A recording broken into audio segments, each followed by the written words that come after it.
জীৱবিলাকক পুনৰপি জনম পুনৰপি মৰণম পুনৰপি জঠৰি জননী ছায়া। এই পুনৰ জন্ম পুনৰ মৰণত কোনে বান্ধে? বোলে কামনাইটো বান্ধে দিব। সেইকাৰণে আমি ইয়াত ভকতি কৰিবলৈ আহিছে, নিষ্ঠাম ভকতি কৰিবলৈ আহিছে। আৰু এই নিষ্ঠাম ভক্তিটোৱে নিৰ্গুণ ভক্তি। এনে ভকতিটো একাকী বিধ আছে, তাত ৮ বিধে সকাম ভক্তি। কপিল মহাপ্ৰভুৱে কৈছে দেৱভূতি মা তুমি ৮ বিধ ভক্তি বাদ দিয়া। বোলে এবিধ ভক্তি ধৰা, কি ভক্তি? বোলে নিৰ্গুণ ভক্তি ধৰা, নিষ্কাম ভক্তি। আৰু নিৰ্গুণ ভক্তিৰে তুমি মোক লগ পাব পাৰিবা। বাকী ৮ বিধ ভক্তিৰো তুমি মোক লগ পাবা, কিন্তু সেই ৮ বিধ ভক্তি তুমি আয়ত্ত কৰি থাকিব লাগিব। গতিকে আপুনি মই যদি আয়ত্ত কৰিবলগীয়া হৈছে যে আকৌ বোলে দেৱ মনুষ্য পশু পতংগ জগত মধ্যত স্বামী এই জগতত বোলে হেনস্থান নাই দৈত্য নতন যাওঁ আমি। পৃথিৱীত এই ব্ৰহ্মাণ্ড তেনেকুৱা এটা জেগা নাই য'ত আমি যোৱা নাছিল। আমি কীট পতংগ পশু ছাগলী মেকুৰী অনেক জন্ম হ'লো, অনেক জীৱৰ দেহত সোমাই গ'লো আত্মাটো। আৰু এইবাৰ কৃষ্ণই কৃপা কৰি আমাক মানুহৰ জন্মটো দিলে। এইটো গল্ডেন চান্স বুলি ভাবি লওক। হৰি এইটো গল্ডেন চান্স দেই। এইটো কি চান্স দিছে ভগৱানে আমাক? মনুষ্য জন্ম কেলে দিছে? এইটো সোণালী যুগ। এই মনুষ্য জন্মটো যদি আমি হৰিক নভজো তেনেহ'লে অৱশ্য কৰিব হয় তৰু তীৰ্ণ বিৰাট। শাস্ত্ৰ ধৰ্ম ভাগৱতৰ ধৰ্ম বিৰাট যদি কৈছে। গতিকে এইবাৰে আমাক গল্ডেন চান্স দিছে যে এতিয়া কিমান পাৰো হৰিৰ ভকতি কৰিবলৈ ভাল। এতিয়া বিয়া বাৰুৰ কথা ওলাইছে, তুমি কিবা ভগৱন্তৰ কৰিলে। ভগৱন্তৰ জন্ম ইয়াৰ ৰহস্যবিলাক দিব্য। আমি সাধাৰণ মানুহ বুজিবলৈ অলপ জটিল হয়। ১৬,১০৮ গৰাকী পত্নী আপোনাক মোক যদি কেনেবাকৈ মনটো ল'ব পৰা নাই বোলে আপুনি ৪ গৰাকী আনি চাওক, আপোনাৰ অৱস্থা কি হ'ব? হৰি গতিকে কৃষ্ণৰ জন্ম ইয়াৰ ৰহস্যবিলাক দিব্য। বুজি পাইছে? তাক আমি শ্ৰৱণ আৰু কীৰ্তনৰ যোগেদি আমি আনন্দৰে ল'ব লাগিব। তাক যদি অনুকৰণ কৰিবলৈ যাওঁ বোলে ভগৱানে ১,১০৮ গৰাকী পত্নী বিয়া পাতিছিল, আমিও বোলে তেনেকুৱাকে ৮ গৰাকীমান বিয়া পাতিব কৰিবলৈ জানিব পৰা অৱস্থা। দিবই বোলে গীত-পাঠ কৰিছিলে, মই অকণমান ১ চামুচমান খাই চাওঁ বুলি ক'লে কি হ'ব? এই ভগৱন্তৰ যিবিলাক নিৰ্গুণ ব্ৰহ্ম কৃষ্ণ লীলাচৰিত্ৰ গুণানুকীৰ্তনবিলাক দিব্য। আমাক শ্ৰৱণ আৰু কীৰ্তনৰ যোগেদি আনন্দ ল'ব। আমি আনন্দৰে ল'ব, অনুকৰণ নকৰোঁ। কোনো এটা বস্তু অনুকৰণ। সেইকাৰণে ভগৱন্ত অৰ্জুনক কৈছে, হে অৰ্জুন, অপূৰ্বে যত শুয়াই আছে, অবিবেক যতে গত আছে, পূৰ্বে পৰ জানো ধনঞ্জয়, স্বৰূপ নজানি মুখ, মনুষ্য গুণয় লোক, কেহু বোলে দৈৱ কীৰ্তনয়। কোনোবা মোক মানুহ বুলি ভাবিছে, মানে দৈৱ কি ল'ৰা বুলি ভাবিছে। ভক্ত অনাবিয়ামি এতেকে জানিবা তুমি, ভক্ত ঈশ্বৰ নিৰাকাৰ, মায়াক আশ্ৰয় কৰি মধ্য পূৰ্ণ ৰূপ ধৰি, যুগে যুগে হওঁ অৱতাৰ। মই মায়াক আশ্ৰয় কৰি মধ্য পূৰ্ণ ৰূপ ধৰি যুগে যুগে অৱতাৰ হওঁ। অৰ্জুনক কৈছে, মোৰ এইটো জন্ম কৃষ্ণ জন্ম নহয়, মই আৰু কিমান জন্ম আগত ধৰিছিলো, পিছত ধৰিছিলো, অনাদিকালৈকে ধৰিয়ে আছো। কিন্তু তোমাৰ তুমি নৰৰ কাৰণে, তুমি জীৱাত্মাৰ কাৰণে মোক এই স্বৰূপটো বুজি পোৱা নাই। মই নাৰায়ণৰ কাৰণে এই স্বৰূপটো বুজি পাইছো, কাৰণ মই তুমি নাৰায়ণ। গতিকে আমি দুজনো কিন্তু অনাদিকালৰে হয়।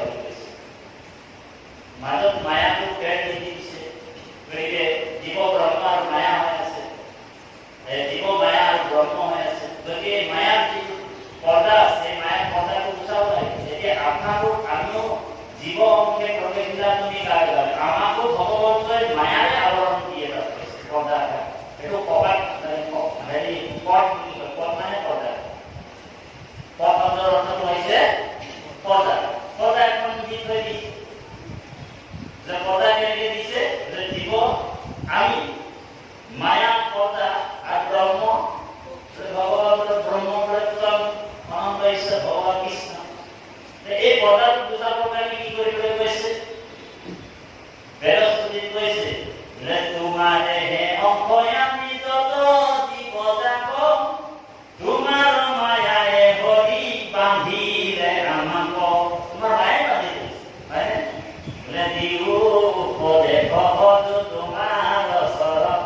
উপদেশ কোনে দিছে? গুৰু ৰূপে আহি তেওঁ দিছে আমাক। মায়াৰ বন্ধন সিন্ধু শ্ৰৱণ কীৰ্তনে। আৰু যিমান শ্ৰৱণ আৰু কীৰ্তন শুনি থাকিব, যিমান শ্ৰৱণ আৰু কীৰ্তনৰ যোগেদি আমি এই যে আজি ভাগৱত শ্ৰৱণ আৰু কীৰ্তন শুনাৰ উদ্দেশ্যটো কি? আমাৰ উদ্দেশ্যটো এইটোৱে যে আমি ক'ৰ পৰা আহিছিলোঁ আৰু এই সংসাৰত থাকি আমি কৰণীয় কাম কি, আমাৰ কি কৰিব লাগে, আৰু আমি যেতিয়া যাম কৰি এই সংসাৰৰ পৰা নষ্ট দেহটো ত্যাগ হ'ব, আমাৰ আত্মাটো কলৈ যাব? আমাৰ মূল এড্ৰেছটো কি? আমাৰ ঠিকনা কি? বুজি পাইছেনে? গতিকে ভগৱানে কৈছে যে জীৱাত্মাবিলাকক মই এই ফেচিলিটিটো দি থৈছোঁ।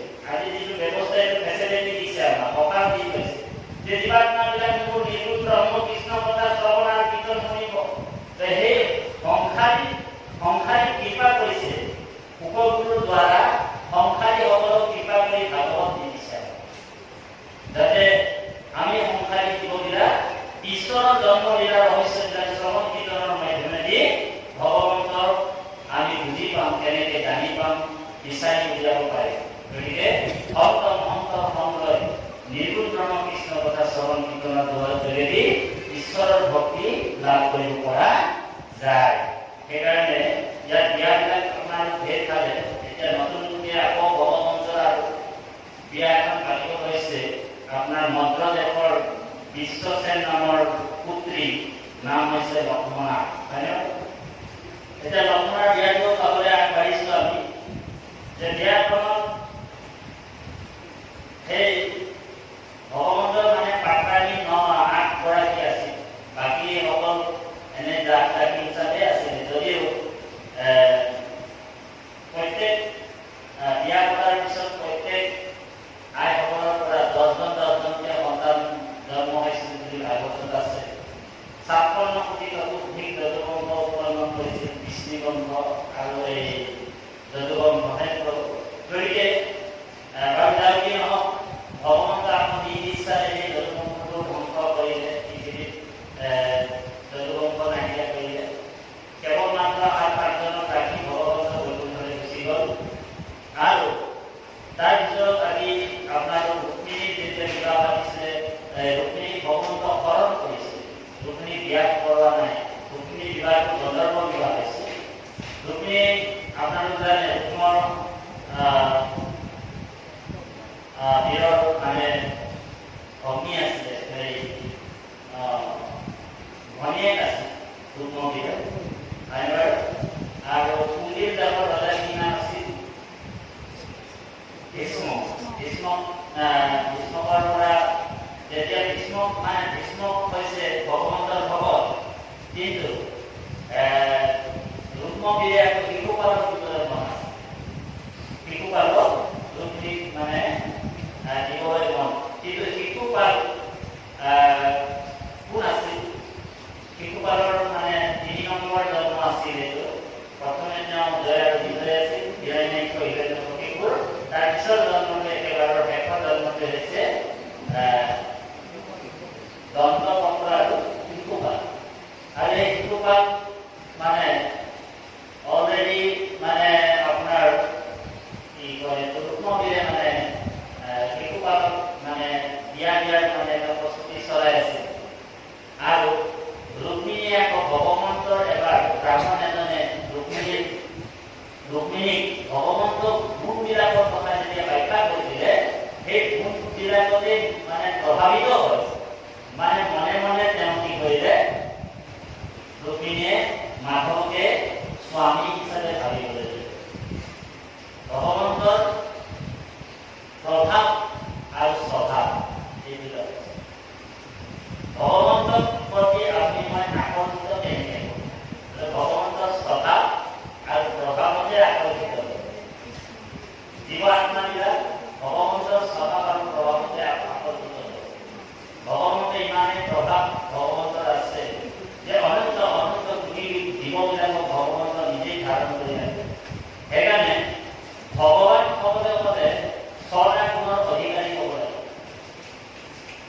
মই গণেশকো শিৱকো ভগৱান বুলি কৈলো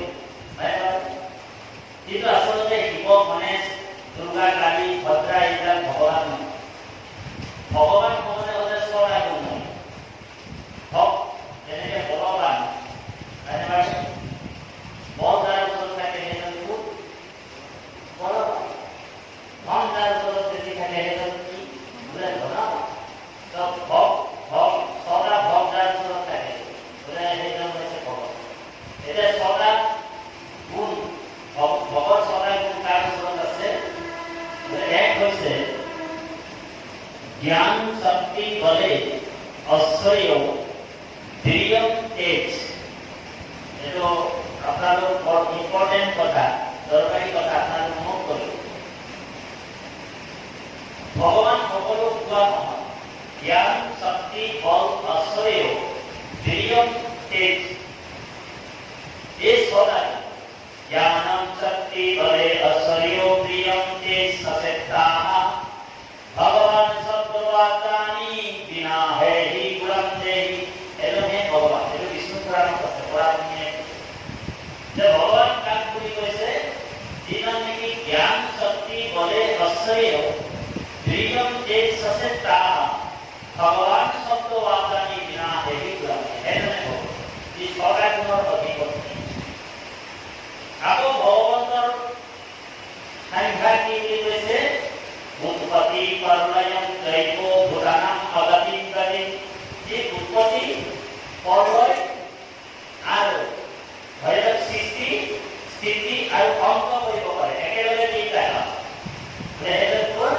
এজনে হ'ব অনন্ত অনন্ত জীৱবিলাকৰ সৃষ্টি অনন্ত অনন্ত জীৱবিলাকৰ পালন আৰু অনন্ত অনন্ত জীৱবিলাকক সংহাৰ কৰিব পৰাজনে হৈছে ভগৱান उत्पत्ति प्रलयम त्रैको भूतानाम अगतिम गतिम সমস্ত ভূত প্ৰাণী জীৱ জগতক যোনে লালন পালন কৰি আছে সেইজনে ভগৱান গতিকে ভগৱানক আমি এতে শিৱকো বহুত নামে ভগৱান বুলি ভাবি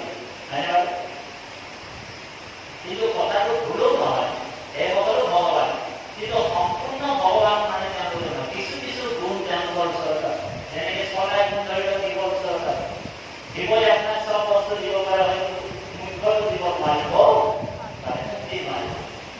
সেইকাৰণে সম্পূৰ্ণ ভগৱান হৈছে কৃষ্ণ সেইকাৰণে ভাগৱতৰ প্ৰথম স্কন্ধতে কৈছে কৃষ্ণস্তু ভগৱান স্বয়ং আৰু এই কৃষ্ণকে বেদত কৈছে বেদতো পুৰুষোক্ত বেদত পুৰুষোক্ত সূত্ৰত কৈছে যে সেইজনেই কৈছে যে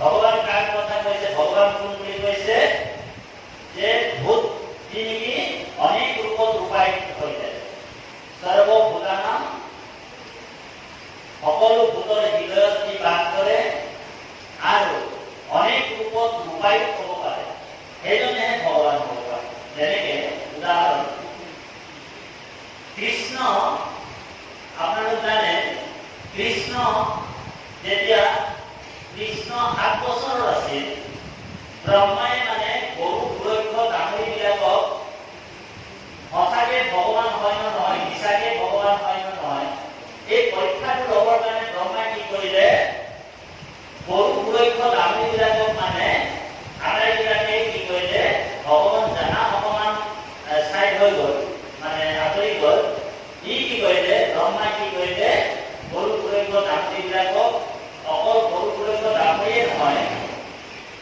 ভূপতিসকলকো আৰু লগতে সেই ভূপতিসকলক বস্ত্ৰবিলাক লগতে ভূপতিসকলৰ লাঠিটো ভূপতিসকলৰ টিফিনটো টিফিন লৈ গৈছে গ্ৰহণে যাওঁতে গৰুচৰা ওলাই টিফিনটো লৈ যায় মাকে দি পঠিয়াই এই টিফিনটো আটাইকেইটা বস্তুৱে ব্ৰহ্মাই লৈ গৈ ব্ৰহ্মৰূপত লুকুৱাই দিলে অ হৰি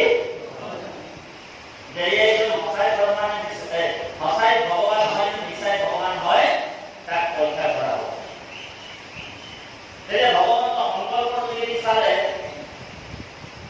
যে যিমান গৰু সুৰক্ষ দামৰীবিলাক একোৱে নাই গৰু সুৰক্ষ দামৰী একোৱে নাই ভূপতিসকলো নাই তাহাঁতৰ টিফিনটোও নাই তাহাঁতৰ লাঠিটোও নাই আৰু সংকল্পৰ যোগেদি ভগৱানক দেখা পালে যে এই কামটো কোনে কৰিছে ব্ৰহ্মাই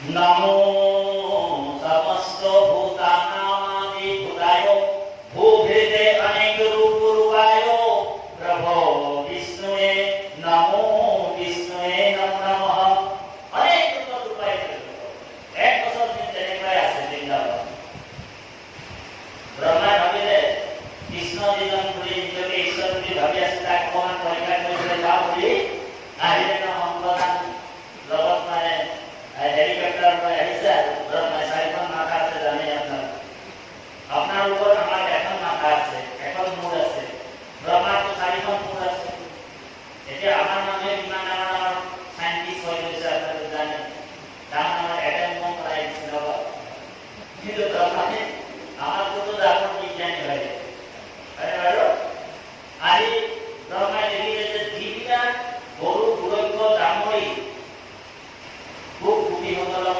ব্ৰহ্মাই ব্ৰহ্মৰূপত লুকুৱাই ৰাখিছিল মুখাৰ ভিতৰত সেই একেই বুদ্ধি ৰূপত মানে গৰু গুৰক্ষ ডাঙৰিবিলাক ব্ৰজধামৰ যেনেকৈ তেনেকৈ আছে ব্ৰহ্মাই চাৰিখন মাথাৰে মানে তেওঁ চক্কৰ আহি গ'ল তেওঁ মূৰ ঘূৰণি আহি গ'ল এবাৰ গৈছে আকৌ ব্ৰহ্মৰূপত মুখাৰ ভিতৰত সোমাই গ'ল তাক চাইছে যে আজি যেনেকৈ তেনেকৈ অচেতন হৈ আছে তেওঁ চুৰ কৰি অনা হেৰিবিলাক বুদ্ধিসকল আকৌ পৃথিৱীলৈ আহিছে দেখিছে ইয়াতো যেনেকৈ তেনেকৈ চেম টু চেম আছে ব্ৰহ্মাৰ মূৰ ঘূৰণি আহি গ'ল তাতে ধৰি পৰি গ'ল বিমোহিত হৈ গ'ল লগে লগে গম পাই গ'ল যে এইজনে সেইজন কোন জগতৰ ব্ৰহ্মাই ভাবিছিলে মই সৃষ্টিকৰ মই ঈশ্বৰ বুলি ভাবিছিলোঁ মই ঈশ্বৰ নহয় কোন বোলে এইজনে সেইজন জগতৰ ঈশ্বৰ আৰু তেখেতে প্ৰাৰ্থনা কৰিছে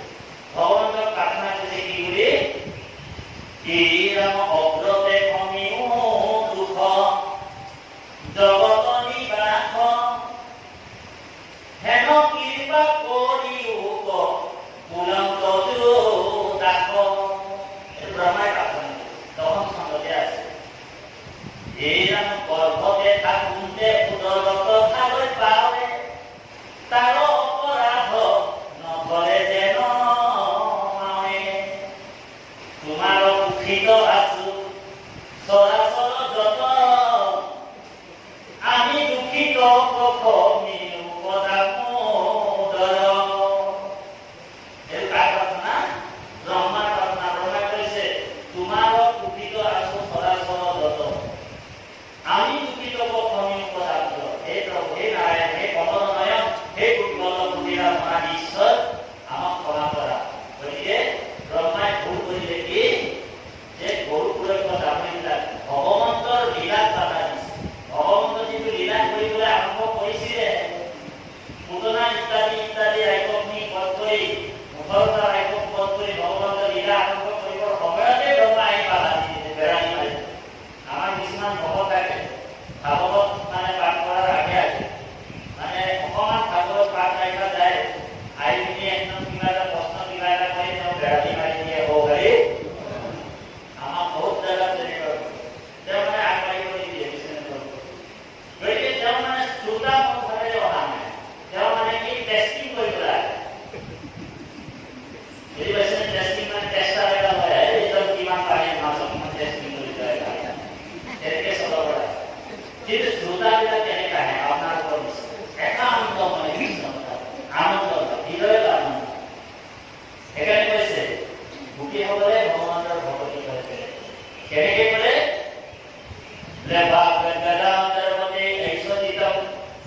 ৰুদন্তে বিছানম আসিত কাচিত্য বিলয়তে উদ্গামতে নিত্যতৈস্বমদ ভক্ত যুক্ত ভুৱনম পুনঃ গোপীসকলে প্ৰেম ভক্তি তেনেকুৱা কৰে ভগৱানৰ যে একাদশ স্কন্ধত ভাঙনিত আছে প্ৰেম ভকতিৰ চিহ্ন শুনি উদ্ধ হৰি হৰি পুৰতে দুতপদাৰস্য আপোনালোকৰ কেতিয়াবা মানে আপোনাৰ পত্ৰতে আসন পাৰি যে কেনেবাকৈ ঈশ্বৰৰ নাম লওঁতে বা ঘৰতে গুৰু ঘৰত আসন পাৰি বহোঁতে ঈশ্বৰৰ নাম লওঁতে কেনেবাকৈ আপোনাৰ ওপৰত চকু পানী আহে নেকি বাৰু আহে নিজে নিজে চকু পানী আহিব তাৰমানে ভগৱন্তৰ ভক্তি আপোনালোকৰ ক্ৰিয়া কৰি থাকিব ভিতৰত কাৰণ পৰমাত্মা ভগৱন্ত বাহিৰত নাই বোলে মণিপুৰ আমাৰ দুটা আছে বোলে সেই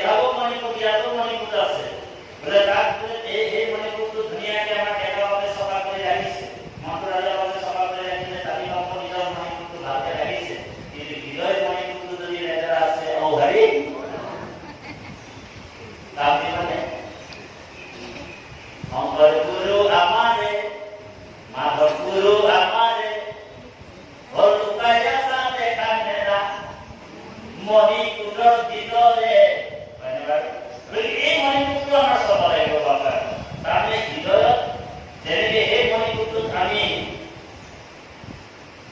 অনেক অনেক দ্ৰব্য অপদাৰ্থ যেনেকৈ আমি তাক দিব নোৱাৰোঁ, ভগৱন্তৰ প্ৰসাদত দিব নোৱাৰোঁ। আমাৰ হৃদয়টো তেনেকুৱা বহুতে আমাৰ ইয়াৰ কথা বাৰু নহয়, কিছুমান জেগাত আমি যাওঁ, যিখিনি কথা ক'বলগীয়া কথাখিনি ক'বই লাগিব, হয়নে বাৰু?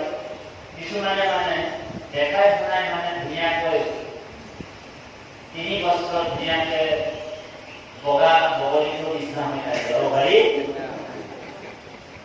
কিন্তু যাহা বোলে অনুষ্ঠান শেষ হ'ল, সেই অনুষ্ঠানৰ পিছত কি কৰে বোলে সত্ৰই বোলে আমাকে কেউ নাই দেখলো তো কি হৈ গ'ল, ঘৰে আনি পেলাই হলো হৰি ওৰা কৰে খাই দিয়ে। মই অকণমান আদিবাসী ভাষাত কৈ দিছোঁ যে বেয়া পাব লাগিব, তাৰমানে ঘৰে হলেও আনি পেলাই খাই দিয়ে। আৰু যেতিয়া সোধা হয় বোলে কি কাৰণে খাই দিলে কিবা বোলে কি করবে বোলে কৃষ্ণ বলে খাই দিলে আর আজি বোলে সেইটো কৃষ্ণ।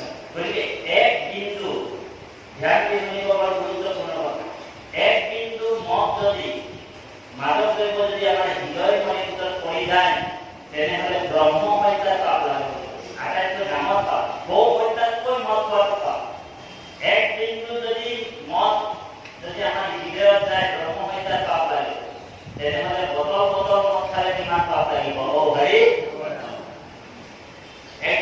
এক টোপাল মদ যদি আমাৰ হৃদয়ত যায় ব্ৰহ্ম হত্যাৰ পাপ লাগে, মানে বাপেকক মাৰি দিয়া গুৰুক মাৰি দিয়া পাপ, তেনেহ'লে বটল বটল মদ খালে আমাৰ কিমান পাপ লাগিব। গতিকে আমাক আপোনালোকক আজি কৰোণা হৈছে, কৃপা কৰিছে।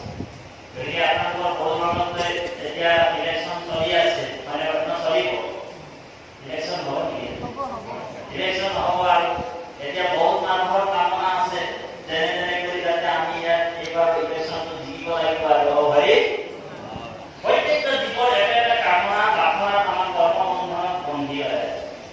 গতিকে আপুনি মই ভগৱন্তক নিষ্কামভাৱে বলো, ভগৱন্তক আপুনি নিবিচাৰিলেও আপোনাৰ হৃদয়ৰ কথা ভগৱানে জানে যে কোনজন ভগত কি ৰকম ভগত হৃদয়ত তেওঁতো আছে পৰিপূৰ্ণৰূপে।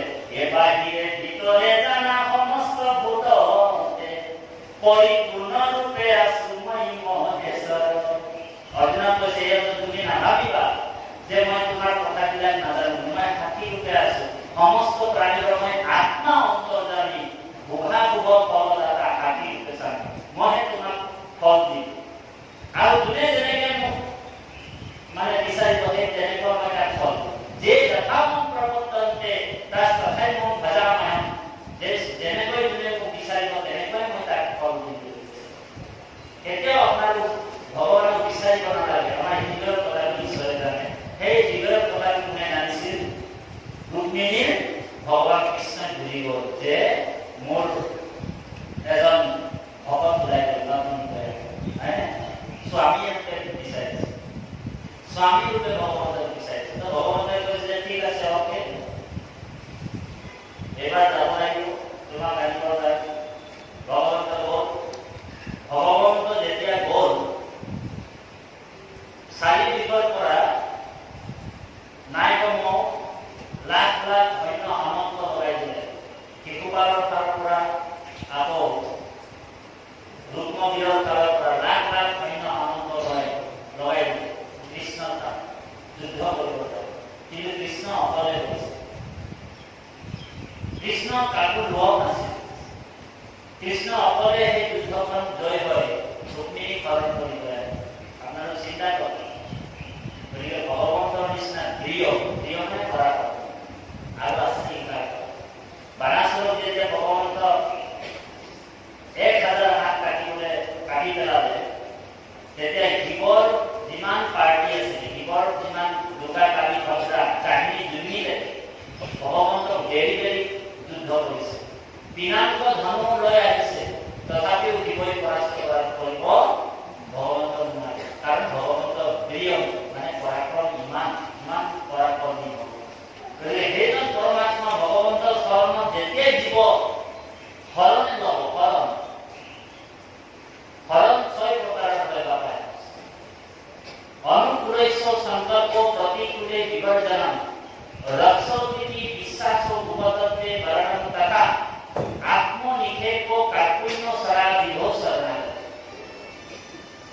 हम भगवंतर ऊपर संपूर्ण रूपे जीवात्मा बिराट आश्रय रहे भगवंत के एकमात्र आश्रय करी भगवंतर आदेशत कर्म बिराट अपनी में কৰিব লাগে भगवंते আমাক ৰাখিব भगवंते আমাক মাৰিব এনেকুৱা পুলিহ বিশ্বাস অনুকূল প্ৰতিকূল অৱস্থাটো কৃষ্ণ শ্ৰীচৰণ কমল যোনে ত্যাগ নকৰে এজনেহে শৰণ হৈ আছে শুদ্ধভাৱে তেওঁ শৰণ কৰে কেতিয়াবা আপোনাৰ দুখ আহিব পাৰে বিপদো আহিব পাৰে বোলে ভগৱন্তৰ ওচৰত শৰণ লৈছো আৰু আপুনি যদি ভাবে যে পঢ়া উঠাই দিলে মুখে আদি ভৰিটো ভাঙিলে আমি হাত ভাঙিলে এনেকুৱা যদি ভাৱনা আমাৰ আহি যায় তেতিয়া এই শৰণটো আমাৰ নাথাকিব পাৰে পুলিহ বিশ্বাস সেইকাৰণে বাবাই সমস্ত আজি এই লক্ষ্মণাৰ বিবাহ লক্ষ্মণা বহুত সুন্দৰী কৈছে দাদাৰো কুমাৰী লক্ষ্মণা সুন্দৰী চাৰিদন্ত আছে গাঁও মহাৰত্নমালা ভৰি বৰবালা চলি গলা ভূমিপা ভগৱন্তৰ ওচৰত ভূমিপা আহিছে আৰু ভূমিপা মানে ভৰিত একো নীতি থাকে আহিছে চেণ্ডেল একো পৰিধান কৰা নাই অভিনৱ পত্ৰ বস্ত্ৰজুৰি নাৰী পিন্ধি আছে বৰ নাৰী পুষ্পে ভৰি চাৰি উচ্চ কৰি বান্ধি আছে কবৰী উচ্চ ভৰে নানা অলংকাৰে অৱনত কৰি যায় চাৰু মধ্যগিৰি বতাহতে যেনে আলংক লতা পৰাই লক্ষ্মীৰ কৃষ্ণ স্বৰূপা এই লক্ষ্মণা গৈ ভগৱন্তৰ ওচৰত লাজে লাজে গৈ উপস্থিত হৈছে তাৰপিছত কি ক'ব কম বান্ধা কৃষ্ণ